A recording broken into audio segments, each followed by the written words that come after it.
আসসালামু আলাইকুম। নাথিংয়ের তরফ থেকে রিলিজ হয়ে গেল নাথিংয়ের নতুন ফোন নাথিং 2A প্লাস। এর আগে আমরা নাথিং 2A নিয়ে একটা ভিডিও করেছিলাম। যদি ভিডিওটা মিস করে থাকেন তাহলে অবশ্যই ভিডিও ডেসক্রিপশন অথবা আই কার্ড থেকে দেখে আসতে পারেন। সো আজকের ভিডিওতে আমরা নাথিং 2A প্লাসের স্পেসিফিকেশন এবং পারফরমেন্স বিস্তারিত আলোচনা আপনাদেরকে আজকে এই ভিডিওতে করব।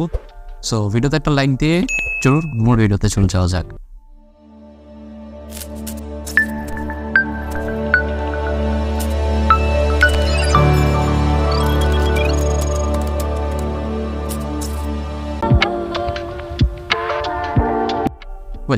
ফার্স্ট অফ অল বলা যাক ফোনটির ডিজাইন এবং বিল্ড কোয়ালিটি নিয়ে। দেখুন, ডিজাইন অ্যান্ড বিল্ড কোয়ালিটি নিয়ে কথা বললে নাথিং ফোন 2A এবং 2A প্লাসে তেমন কোনো ডিজাইনের চেঞ্জ আনা হয় না। নাথিং ফোন 2A-তে যেমন ছিল 2A প্লাসেও ঠিক তেমনটা রয়েছে। তবে আপনি যদি নাথিং ফোন 2A প্লাসের পেছন দিকটা একটু খেয়াল করেন তাহলে একটু ডিফারেন্স লক্ষ্য করতে পারবেন, মানে সামান্য একটু ডিফারেন্স আপনারা 2A প্লাসে দেখতে পাবেন।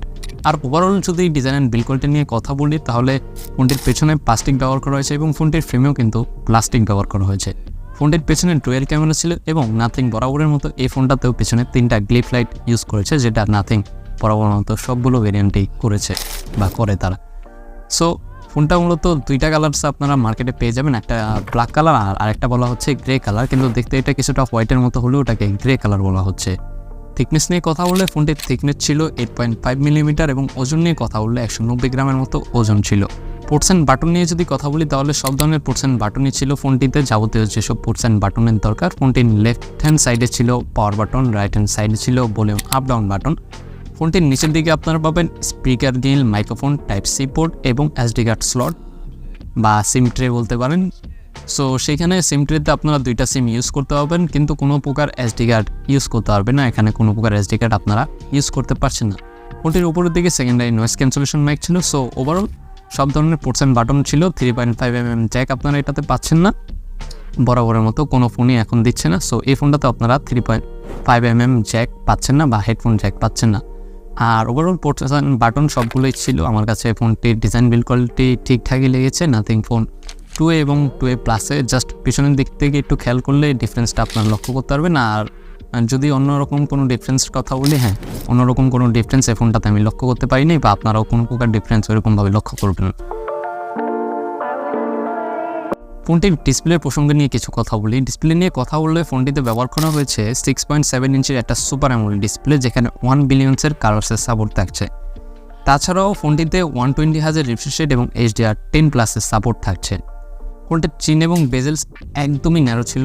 87.1% ছিল ফোনটির স্ক্রিন টু বডি রেশিও। ডিসপ্লের দিকে যদি আপনি খেয়াল করেন তাহলে দেখবেন ডিসপ্লেটি যথেষ্ট ব্রাইট ছিল এবং ফোনটির ডিসপ্লে পিক ব্রাইটনেস ছিল 1300 নিটসের মতো। সো ইনডোর এবং আউটডোরে ফোনটির ডিসপ্লে কিন্তু আপনাকে খুব ভালো একটা ব্যাকআপ দিতে পারবে। প্রোটেকশনের কথা বললে ফোনটির ডিসপ্লেতে কর্নিং গরিলা গ্লাস 5 ছিল প্রোটেকশন। আর যদি আমি ফোনটির ডিসপ্লের ফিচার্সের কথা বলি তাহলে ফোনটির ডিসপ্লেতে আপনারা আন্ডার ডিসপ্লে ফিঙ্গারপ্রিন্টসের সাপোর্ট পেয়ে যাবেন। সো ওভারঅল ফোনটির ডিসপ্লে আমার কাছে লেগেছে যে খুবই স্মুথ একটা ডিসপ্লে। বিশেষ করে যারা গেমিং করেন, মাল্টিটাস্কিং করেন, সোশ্যাল মিডিয়াতে ভিডিওগুলো দেখেন, কালারফুল ভিডিও বা মুভি দেখেন, ওয়েব সিরিজ দেখেন, তাদের জন্য এই ডিসপ্লেটা আমার মনে হয় একটা আদর্শ চয়েস হতে পারে। কারণ HDR10+-এর সাপোর্ট পাবেন, 1 বিলিয়নসের কালারসের একটা ব্যাপার রয়েছে বা 120 হার্জের ব্যাপার রয়েছে। যারা মোবাইলে গেমিং খেলেন তারা বুঝতে পারবেন যে ফোনটির ডিসপ্লে দিয়ে কতটুকু স্মুথলি গেমিং করা পসিবল। আর অ্যামোলেড ডিসপ্লে হওয়ার কারণে এই ফোনটাতে কিন্তু আপনারা অলওয়েজ অন ডিসপ্লে সাপোর্ট পাবেন। সো ওভারঅল ফোনটির ডিসপ্লে অ্যাজ এ ফোন হিসেবে, নাথিং ফোন হিসেবে আমার কাছে ঠিকঠাকই লেগেছে। ফাইনালি ফোনটির পারফরমেন্স সেকশন নিয়ে কথা বলা যায়। পারফরমেন্স সেকশন নিয়ে কথা বললে ফোনটিতে চিপসেট হিসেবে থাকছে মিডিয়াটেকের Dimensity 7350 Pro, একটা 4 ন্যানোমিটারের অক্টোকোর চিপসেট। এখানে জিপিইউ হিসেবে মালি ব্যবহার করা হয়েছে মালি G610 MCU4। আর OS বা UI নিয়ে কথা বললে আউট অফ দ্য বক্স এটাতে Android 14-এর আপনারা আপডেট পেয়ে যাবেন এবং নাথিং ক্লেম করছে তারা 3 বছরের মেজর অ্যান্ড্রয়েড আপডেট এই ফোনটাতে দিবে। আর ইউআই নিয়ে যদি কথা বলি তাহলে এখানে ইউআই হিসেবে ব্যবহার করা হয়েছে নাথিং OS 2.6 এবং এই যে ইউআইটা নাথিংয়ের যে 2.6 যে ইউআইটা, নাথিংয়ের নিজস্ব ইউআইটা, আমি ইউজুয়ালি এত ক্লিন ইউআই দেখি নাই। স্যামসাংয়ের পরে আমার মনে হয় যদি কোনো নিট অ্যান্ড ক্লিন ইউআই থাকে এবং সিম্পল ইউআই থাকে তাহলে আমার মনে হয় নাথিংয়ের ইউআইটা বেস্ট হতে চলছে। এবং তাদের ইউআইতে আমি ওরকম ধরনের কোনো ব্লটার বা বাগ দেখলাম না। একদম নিট অ্যান্ড ক্লিন ইউআই রাখার চেষ্টা করেছে নাথিং, এবং আমার কাছে নাথিংয়ের এই ইউআইটা খুবই ভালো লেগেছে। আর সিকিউরিটি নিয়ে যদি কথা বলি, এই ফোনটাতে আপনারা 4 বছরের মেজর সিকিউরিটি আপডেট পাবেন। সো হ্যাঁ, আপডেটসের কথা বললে নাথিং এই ফোনটাতে 3 বছরের অ্যান্ড্রয়েড আপডেট এবং 4 বছরের সিকিউরিটি আপডেট দেবে। সো এক্ষেত্রে একটা প্লাস পয়েন্ট থাকছে যারা লং টাইম ফোনটা ইউজ করবেন। ফোনটি আপনারা বাজারে 2টা ভেরিয়েন্টে পাবেন এবং কোম্পানি থেকে 2টা ভেরিয়েন্টে আপনারা পাবেন, 8/256 এবং 12/256 ভেরিয়েন্ট। আর র্যাম এবং রম ভেরিয়েন্ট নিয়ে যদি কিছু কথা বলি, তাহলে এই ফোনটার র্যাম ভেরিয়েন্ট থাকছে LPDDR4X এবং রম ভেরিয়েন্ট থাকছে UFS 2.2। সো ওভারঅল পারফরমেন্সের কথা বললে BGMI সহ আদার্স যে ধরনের গেমগুলো আছে সব ধরনের গেমস আপনি এই ফোন দিয়ে খেলতে পারবেন, ওরকম কোনো প্যারা আপনাদেরকে খাইতে হবে না এই ফোন নিয়ে। মোটামুটি সেটিংসের কথা বললে মিডিয়াম থেকে হাই সেটিংসে গেমসগুলো খেলতে পারবেন, কোনো ধরনের সমস্যা পোয়াতে হবে না আপনাদের এই ফোন থেকে। এবার ফোনটির ক্যামেরা সেকশন নিয়ে কথা বলা যাক।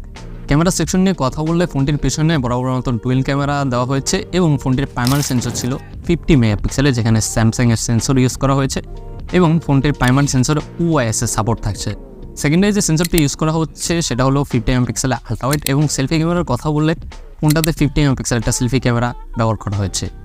ভিডিওগ্রাফির কথা বললে ফোনটিতে আপনারা প্রাইমারি সেন্সরে 4K 30 fps ভিডিও করতে পারবেন, আর যেখানে OIS এর সাপোর্ট থাকছে। সো বুঝতে পারছেন কতটুকু স্টেবল ভিডিও পাবেন যেহেতু OIS এর সাপোর্ট থাকছে। ফটো হোক অথবা ভিডিওগ্রাফির ক্ষেত্রে হোক, ফটোগ্রাফির ক্ষেত্রে হোক, দুই দিক থেকেই এটার থেকে আপনি স্টেবল একটা ব্যাকআপ পাবেন, কারণ এখানে OIS এর সাপোর্ট থাকছে। আর সেলফি ক্যামেরায় ভিডিওগ্রাফির কথা বলে ওইখানেও আপনারা 4K 30 fps পর্যন্ত ভিডিও করতে পারবেন। সো আমি যেটা দেখলাম photo quality and video quality দুইটাই আমার কাছে ভালোই লেগেছে, এবং নাথিংয়ের ফোন 2A ফোন অনুযায়ী আমার কাছে একটু ইমপ্রুভমেন্ট মনে হয়েছে, যে নাথিং ফোন 2A প্লাসে কিছুটা ইমপ্রুভমেন্ট করা হয়েছে ফটোগ্রাফি এবং ভিডিওগ্রাফিতে। ব্যাটারি প্রসঙ্গে নিয়ে কথা বলে ফোনটিতে আপনারা 5000 mAh ব্যাটারি পাবেন, কিন্তু এই ফোনটাকে চার্জ করার জন্য 33 ওয়াট চার্জিংয়ের একটা সুবিধা রয়েছে। তবে ফোনের বক্সে আপনারা কোনো ধরনের চার্জার পাবেন না, জাস্ট শুধু একটা কেবল পাবেন। 33 ওয়াটের একটা চার্জার আপনাকে আলাদা কিনে নিতে হবে, এবং এই চার্জার কিনে নিলে কিন্তু ফোনের প্রাইসটা কিন্তু আরেকটু ইনক্রিজ হবে। সো ফোনের প্রাইসের কথা যেহেতু বলে ফেলেছি, এবার ফোনটির প্রাইস নিয়ে কিছু কথা বলা যাক। ফোনটি 2টা ভেরিয়েন্টে মূলত মার্কেটে রিলিজ হয়েছে, 8/256, 12/256। এই 2টা ভেরিয়েন্ট ইন্ডিয়ার মার্কেটে রিলিজ হয়েছে, বাংলাদেশে রিলিজ হতে কিছুটা সময় রয়েছে। 8/256 যে ভেরিয়েন্ট সেটা ইন্ডিয়ার মার্কেটে 25,999 টাকায় পাওয়া যাচ্ছে বর্তমানে, এবং 12/256 ভেরিয়েন্ট 27,999 টাকায় পাওয়া যাচ্ছে। সো আমরা যদি বাংলাদেশি টাকায় কনভার্ট করি তাহলে 8/256 ভেরিয়েন্ট 36,353 টাকা এবং 12/256 ভেরিয়েন্ট প্রায় 40,000 টাকার মতো আপনার মার্কেটে পেয়ে যেতে পারে। তবে আমি যে প্রাইসটা বললাম কনভার্ট করে, এর থেকে 2,000-3,000 ম্যাক্সিমাম 4,000 টাকা বেশি হতে পারে, এর বেশি হবে না। সো এই প্রাইস রেঞ্জে এই ফোনের কথা যদি বলি as a photography phone, videography phone, তাহলে আমার মনে হয় এই প্রাইস রেঞ্জে আপনি ভালো অনেক ফোন পাবেন, যেগুলো মার্কেটে ইউজুয়ালি আপনারা এরকম স্পেসিফিকেশন পাবেন এবং এর থেকেও ভালো স্পেসিফিকেশনও পেয়ে যাবেন। লাইক আমি যদি বিভিন্ন ব্র্যান্ডসের কথা বলি, লাইক রিয়েলমি আছে, তারপর স্যামসাং আছে, টেকনো আছে, আদার্স অনেক ধরনের ব্র্যান্ড আছে যারা ভালো ধরনের স্পেসিফিকেশন প্রোভাইড করছে এই প্রাইস রেঞ্জের ভিতরে। সো আপনারা যদি একটা ইন্টারেস্টিং ফোন খুঁজতে চান, একটা নতুন লুকিংয়ের ফোন খুঁজছেন, তাহলে হ্যাঁ এই ফোনটা নিতে পারেন। এটার লুকিংটা খুবই ভালো। আর যদি আপনি স্পেসিফিকেশন এক্সট্রিম কিছু এক্সপেক্ট করে থাকেন, এই ফোন দিয়ে এক্সট্রিম কোনো পারফরমেন্স এটা দিয়ে এক্সপেক্ট করে থাকেন, তাহলে আমার মনে হয় না এটাতে অ্যাভারেজ টাইপের পারফরমেন্স আপনি পাবেন। ওইরকম কোনো পারফরমেন্স পাবেন না। আপনি যে প্রাইস রেঞ্জে কিনবেন, এই প্রাইস রেঞ্জে পারফরমেন্সের কথা চিন্তা করলে আরও ভালো পারফরমেন্সের ফোন এই প্রাইসের বাংলাদেশের মার্কেটে পাওয়া যায়।